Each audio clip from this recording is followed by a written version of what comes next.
Right. Okay. So this part actually is about what really patients love and hate about the doctors, right?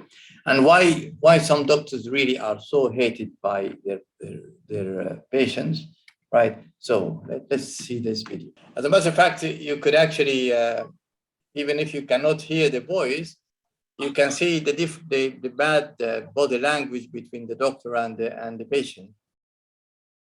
Right, and you can see that the doctor keeps looking at her computer and using a very poor body language and pointing with her finger at the patient. Okay, and I can tell you that the doctor keeps interrupting the patient.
Right. Now, you're all with me now. You can see this slide. Yes, Hello? it's clear. Yes. Right. Okay. So that first video actually tells about the communication between a doctor and a patient. And you can see the very poor body language, and the patient actually keeps looking at the computer instead of actually, listening and, maintaining a good eye contact with the patient. And she actually points her finger, which is not a good gesture, to the patient. The patient is very unhappy, and you can see from the body language they are actually fighting. Okay, so it just tells that this is not a proper, doctor-patient relationship. As a matter of fact, that patient actually is having a heavy period, and she was asking the doctor for a hysterectomy, and the doctor is telling her, right, you are still young, you should not have a hysterectomy. So, this is obviously against what patient-centered care is about. Patients actually are the decision makers, right? Now, let's go further and see how can one actually reach to the heart of their patients, right? Now, doctors' communication can be therapeutic in its own right, and I gave you an example of how just simple simple ways of communication can make the patients feel much better even before giving them any medications, right? Right. It's not only just for patient communication, it's also for your personal career goal. You really have to master your patient communication. Okay. Right. And one important aspect is that don't forget that poor patient communication can end, you can become the second victim, see. And this is actually the photo on this side actually is a doctor who was shot here in one of the hospitals. He was actually put in ICU. This is a young gynecologist who was shot by the husband of a lady because he examined her without his permission, his wife. Okay, so he was actually shot. He survived it, but you should really communication. You should really be careful, yeah. Otherwise, you become the second victim. Okay.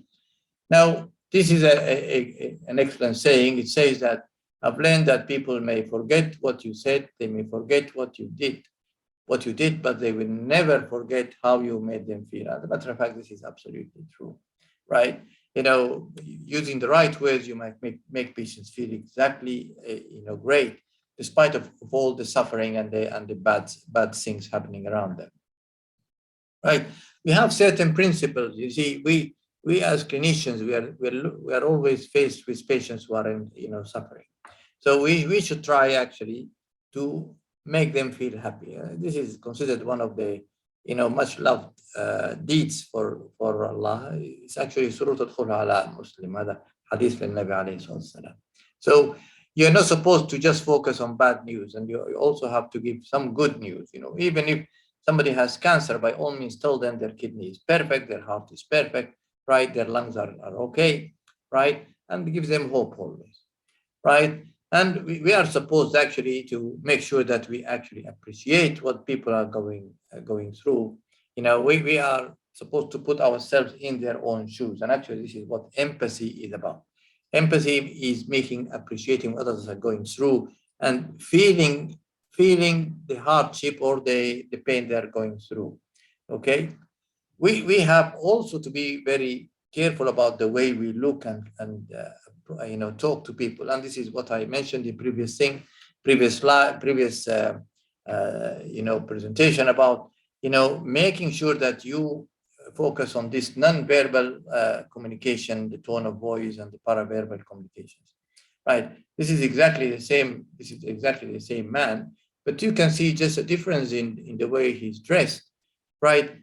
Give you a totally different impression, right? We have to inspire our patients, inspiring our patients by dressing properly, by being breath and body odor vigilant. We don't want to be smelling like we sweat, like sweat when we see our patients, right? Now we have to learn about something called therapeutic communication, and I'm going to mention some of these therapeutic communication tips, right, that you can actually make use of when you are seeing your patient, right? So your aim is to have a happy patient, okay? Therapeutic communication has many domains, but each considered an important domain in patient-centered care, right? And makes people feel much better even when they are going through a totally, a very difficult time, okay? Now, going through the list of what the doctor should do or not do to be truly loved by his or her patient. Now, the love and hate list, and this is a list that's compiled from the literature, okay? Now, they love the doctor or the healthcare provider who knows the right opening words with a smiling face and welcoming posture. They like somebody who knows how to build bridges, okay? Now, you can see here, this is what's called rapport. They are welcome, Muhammad. This is the nickname. Allah bless you with health. I am Dr. Muhammad. Please tell me what's bothering you. Inshallah, you will surely get better. Now, these are very simple words, but they make a lot in building rapport. They love the one who's never afraid of using the magic of touch. Now, especially for old patients, old woman, old man, right? Make it, you really have to make it the norm that you would actually touch them, even just, for examining people and touching them during the examination is great, but also touching them just out of the friendly gesture, Okay, so, and using touch, this is called the most potent form, considered the most potent form of communication. And a comfort touch, such as holding a hand or a kind shoulder tap, is especially important for vulnerable patients who are experiencing severe illness or emotional upset. So obviously, these people who are suffering, so just touching them and it's holding their hand might make them feel better. Patients love the one who's always there for help, right? Always available, does not mind being approached or contacted, particularly emergencies. And I asked my doctors, really, would you actually offer your mobile phone to a patient if they ask for it, right? And I feel that people should have another number which they should offer to their patients, or at least a way of communication, just in case they needed them in an emergency.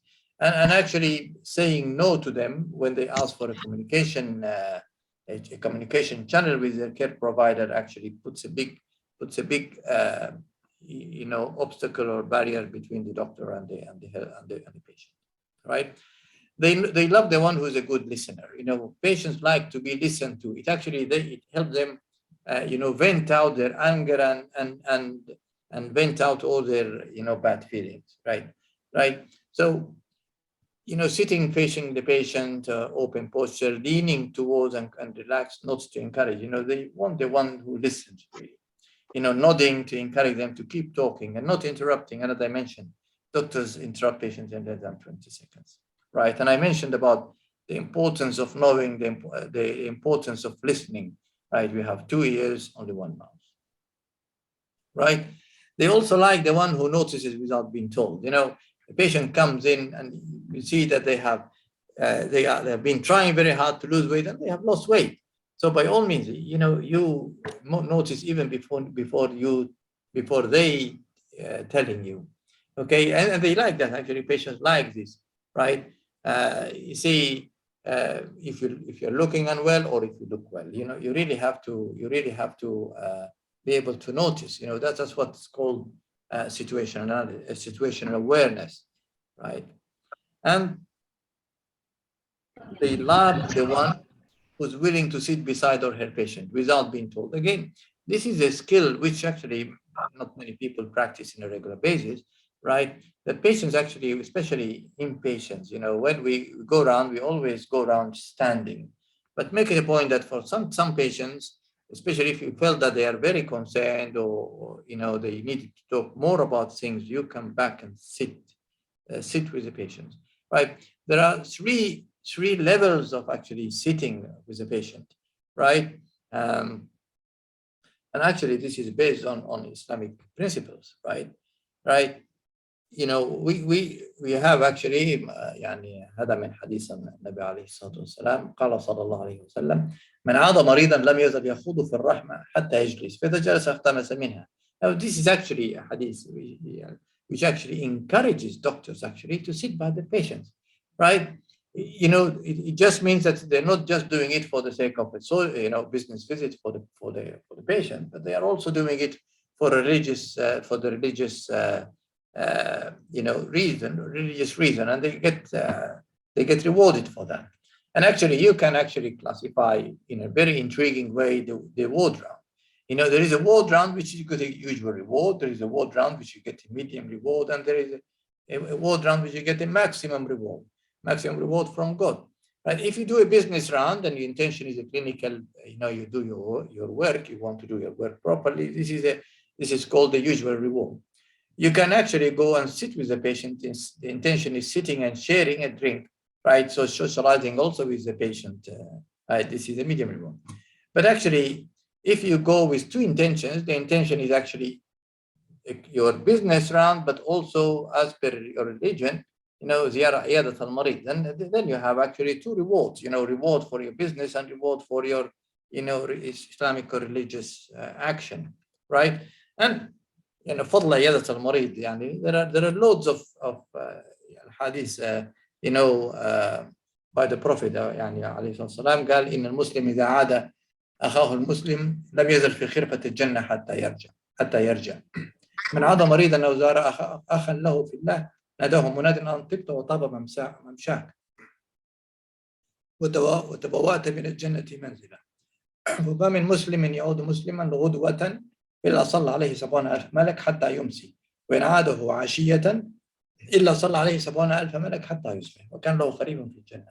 يعني it just tells you that healthcare practitioners who just put this in their mind when they visit patients, right? Actually, they get actually a huge reward. Okay, they also love the one who motivates, despite his or her patient's failure. Yani, you see some doctors telling the patient, well, you are a big failure. You will never lose weight, or you will never, stop smoking. Like, they demotivate them. But as a matter of fact,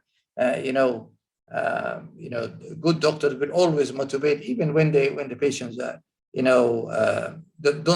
don't achieve the goal. For example, they say, I'm going to lose 10 kilos, but they have lost only 1 kilo. So by all means, you can just still motivate them. Well, it's good that you've lost a kilo at least, right? You don't demotivate and demoralize their patients. They love the one who knows how to respond to suffering empathetically. Empathetically, as I mentioned, is the ability to put yourself in their shoes and go through what they feel, what they are going through, feel what they are seeing, right? No, the empathy is about the ability to understand and accept another person's reality, to accurately perceive feelings and to communicate understanding. It's very frustrating not to be able to sleep because of your hurting joint. You see, you are actually recognizing what they are going through. You recognize and understand what they are going through. Okay, now this is an important element. I'll try to see whether I can share with you this next video, but at least it's actually, most of it is actually background music, so there's no talk there. So, but I would like you to watch it with me.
Right. So actually, empathy is considered actually a skill that only master clinicians, do very well. Okay, the ability to put themselves in the shoes of their patients and see what they're going through.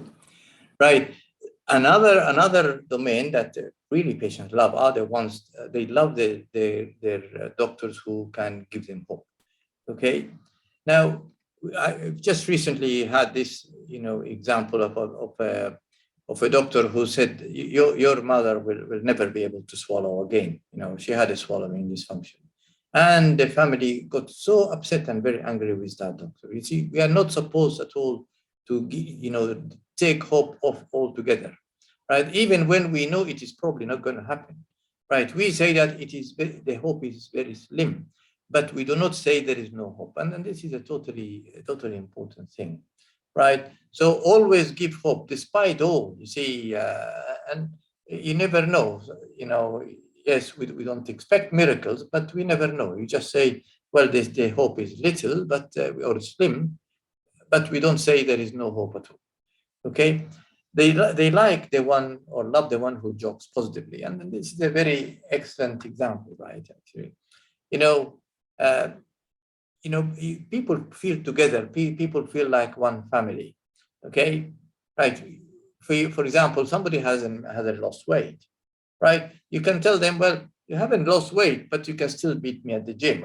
You can still beat me in a marathon. You see, although you're just wanting to lift somebody's morale. You don't want you are joking in a positive way. You see, yeah, so they joke positively. People joke positively this way. Now they love the one who accepts negative feelings. Their patients say, well, I'm a failure, or no, I will never be able to do it. But then they can still boost their morale, right? You can tell them, okay, well, I know it's very difficult. It's not happening. As your diabetes is not better. Your hypertension is not better, but at least you have tried, okay, or you are trying. You see, you don't actually accept their negative feelings. Some people say, "Well, well, I know from before you are a failure.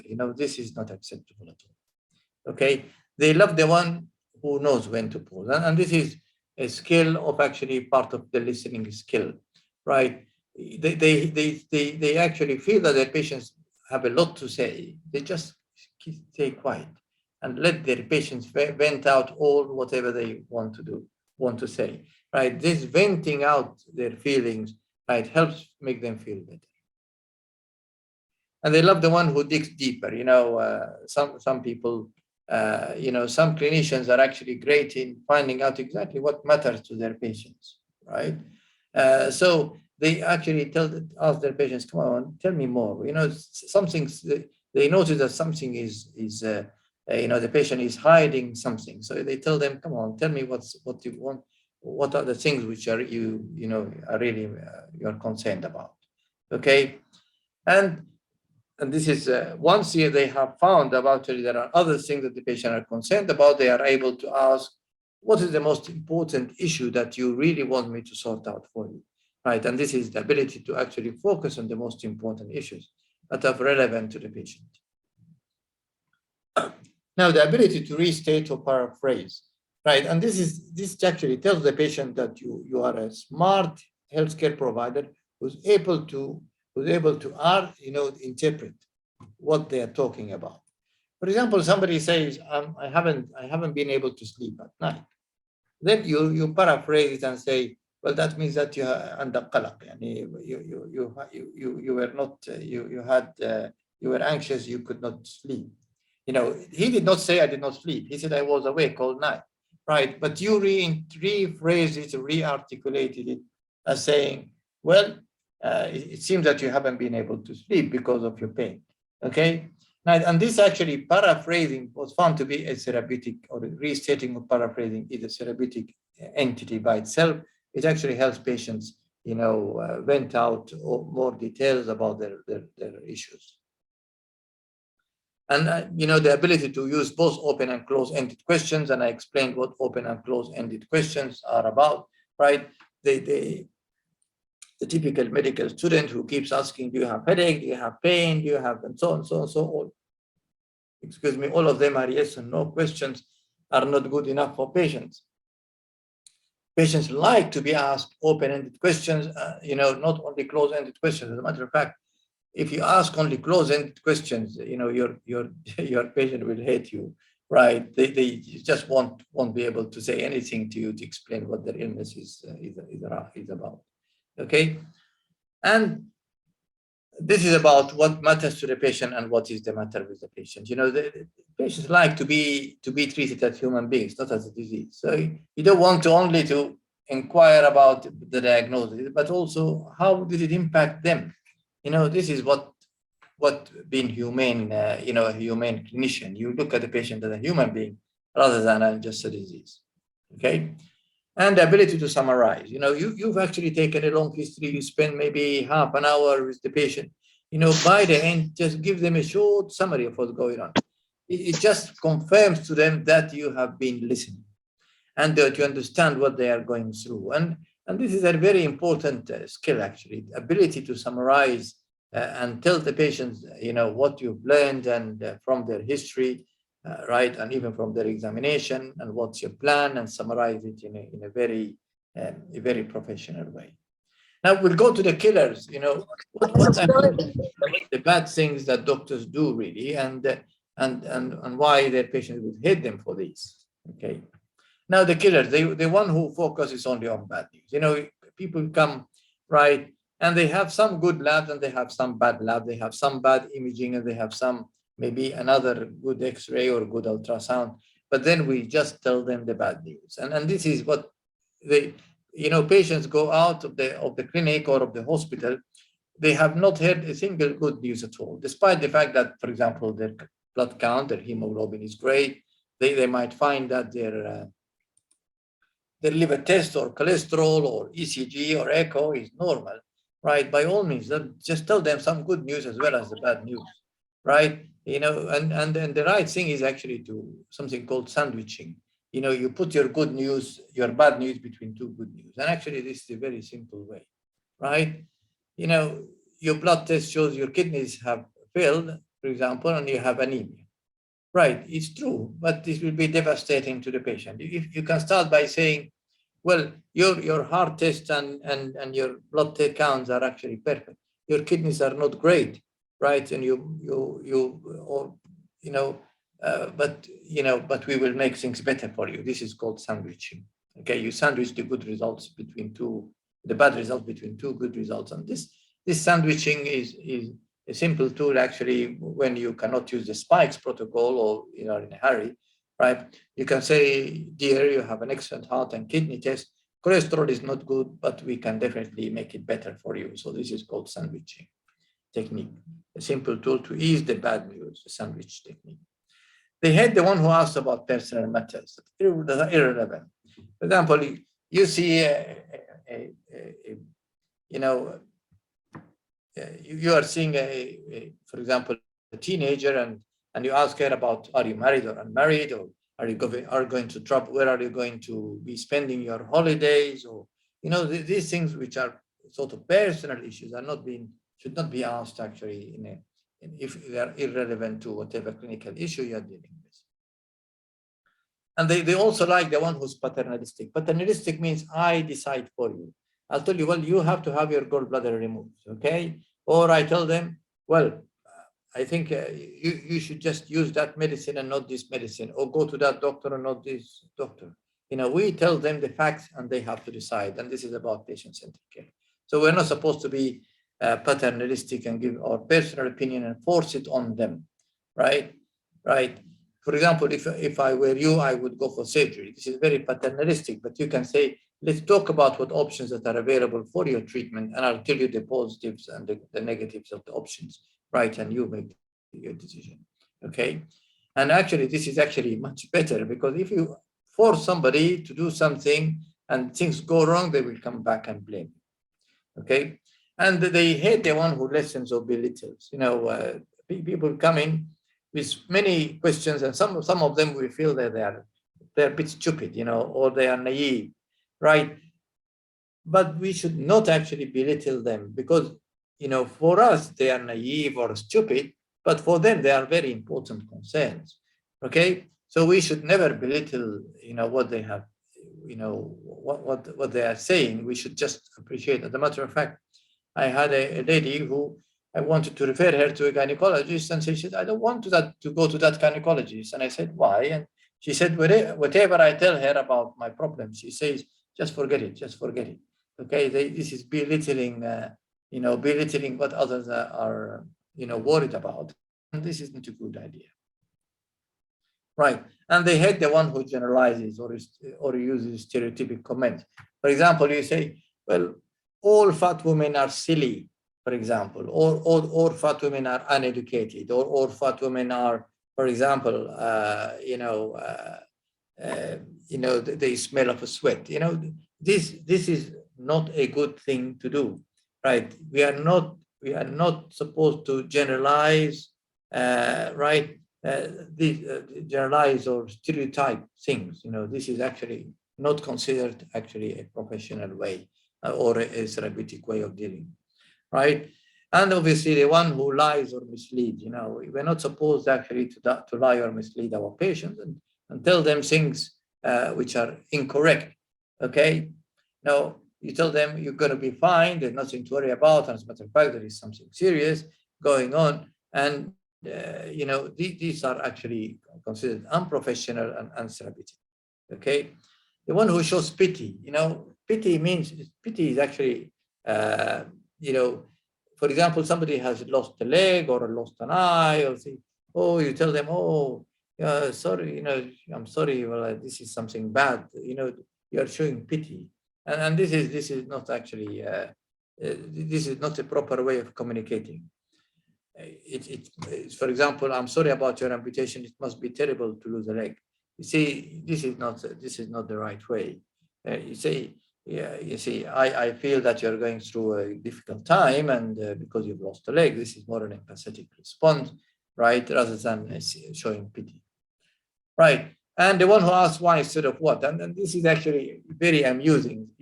A patient comes and says, I've been up all night, I couldn't sleep, right? And we tell them, well, it's no problem. I have also been unable to sleep at night. Yes, yesterday night I haven't been able to sleep at night. This is improper. Or you tell them, but why didn't you sleep? Instead of what stopped you sleeping, we say why is not good, but what is good, right? You see, شنو ما خلاك تنوم؟ اوكي مش تقول ليه ما نمت؟ لا شنو ما خلاك تنوم؟ مش ليه ما نمت؟ They said that why is accusatory, as if you are accusing them of something. Okay, so if you say ليه ما نمت, you are accusing them. They can هم they are as if they are the ones who caused it. But what made you شنو ما خلاك تنوم? This is more therapeutic and actually what is recommended. Right, the one who argues, sometimes you see some doctors arguing with their patient. أنا قلت لك وأنت قلت لي وأنا I told you to do so and you told me and you said so. So you are not supposed to argue. You just say, well, okay, well, it seems that we have a disagreement. We leave it at there. You have your point and I have my point. Okay, every one of us has his own point. Okay. So you're not supposed to argue with your patient. Okay, judgmental. You are not supposed to be judgmental. Okay, well, because you drink alcohol, then you're a bad Muslim, or you smoke, then you're a bad Muslim, or you inject drugs, then you're a bad person. You see, we're not supposed to be judgmental when we see patients. We just treat our patients as they are without being judgmental. You see, somebody who's alcoholic, right, and had a car accident, and he broke his clavicle, for example, and he came in a lot of pain, can't use his arm and things, and you see doctors, just forget about him. He is alcoholic. He is the one who caused it to himself. He was drinking alcohol. This is very inhuman and it's unprofessional, right? We should not do that. We just manage him as if he's just a normal human being.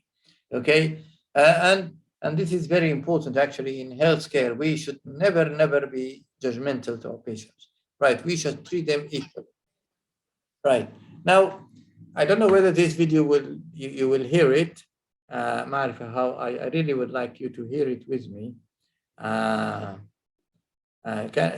shall I, is there any other way we can try, Ahmed? Well, what do you think?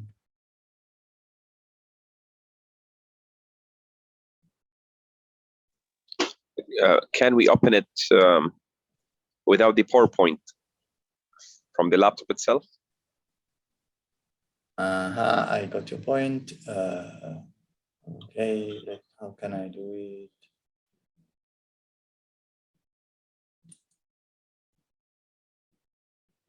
Let me just see whether I can do it somewhere else.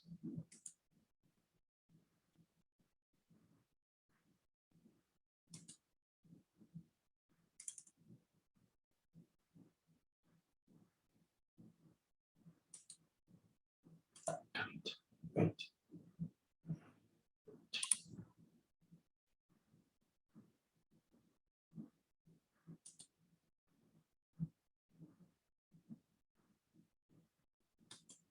I'll see whether I can put it in a no, I cannot put it there.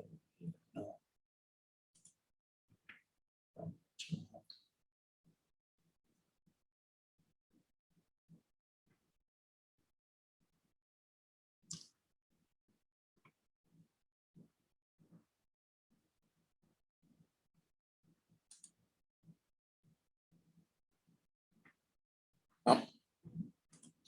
I cannot copy it from the computer. Right. But anyway, it's a very interesting video.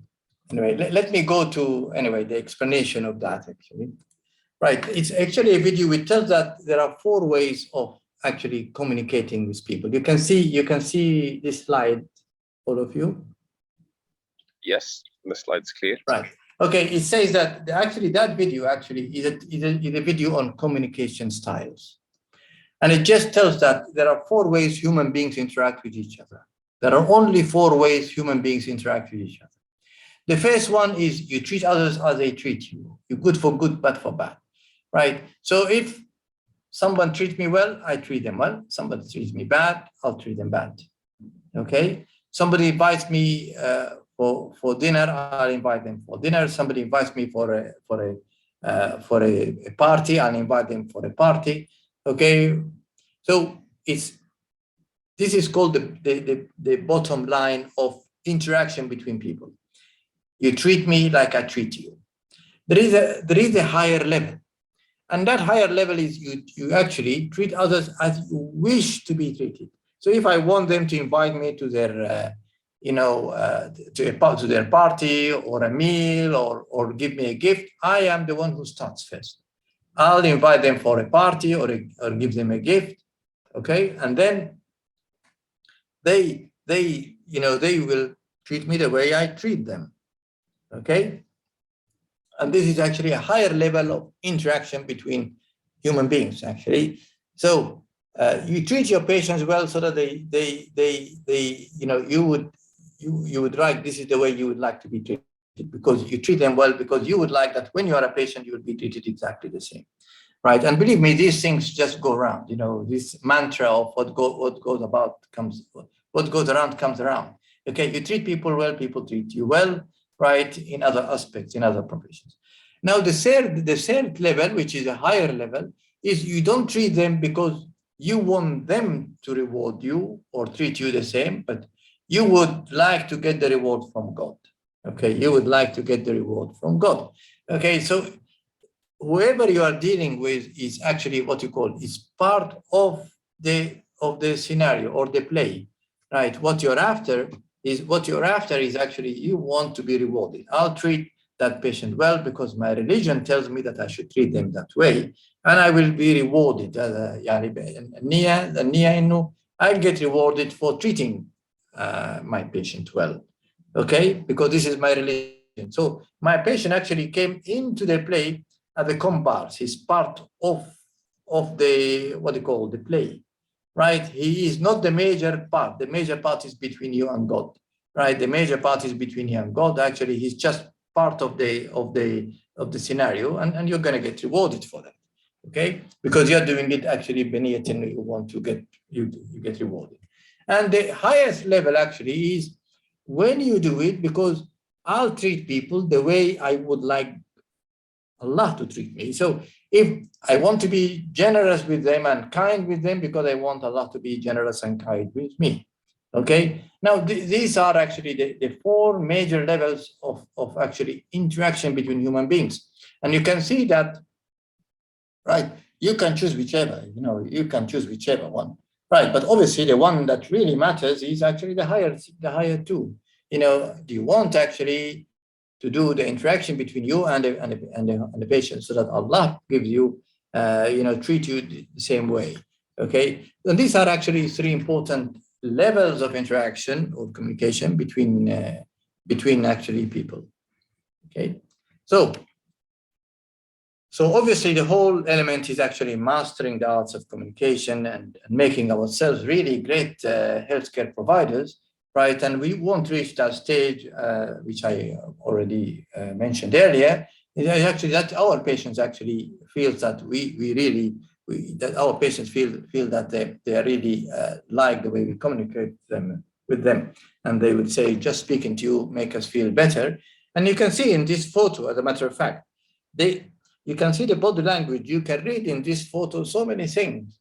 The fact that the patient actually is putting her hand on her heart means that she is really in love with this doctor, right? The fact that she's, closing her eyes means that she's extremely pleased and affirmative with what the doctor has been saying, right? The way the magic of touch, the way the doctor is actually touching the patient here, and a smiling face and eye, looking face to face with the patient, right? Eye contact. Okay, you see, this is what actually matters, in patient interaction. Okay, so actually, doing all these, the love and hate list, actually, you become your patient's medicine, and this is an important. These are important concepts that we all as healthcare providers need to be aware of from the start of our career. Okay, I'll stop here if we can finish the recording, please.